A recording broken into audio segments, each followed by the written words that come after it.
माणूस पैसे नशेत म्हणून टेन्शन मध्ये आहे. पण साला रोज 2 टाइम 90 पेता. एका 90ची किंमत समजा 100 रुपये असेल तर आम्हाला दिवसाचे 4 90 लागत आहेत. म्हणजे सरासर 400 रुपये. एका सामान्य माणसाची रोजी तर 400 रुपये. आणि तेही मस्त खुशाल जिंदगी जगत आहेत. मग भोग का तर आम्ही पैसे नशेत म्हणून पैसे खर्च करत आहोत. आणि मेन म्हणजे हे पैसे येत कुठून आहेत हेच तर नशी समजत. बात तो सही है. अबे हो बे गण्या भाऊ, साला टेन्शन पैशाचाच घेवायचा आणि पैसेच खर्च करायचा. क्या माय बहीण, विचार करायला गेला तर दुनिया पागल समजते. दुःख सांगायला गेला तर मित्र लफडेबाज समजते.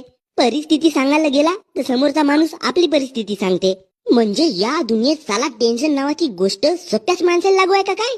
का माहित साला, मी तर हाच विचार करत आहो का हे 90 पेवाले पैसे येत कुठून आहेत. जाऊ दे ना भाऊ, काट देंग्या, आपण उद्या पाहू बाकीचा. आता एक 90 घेऊनच टाकू.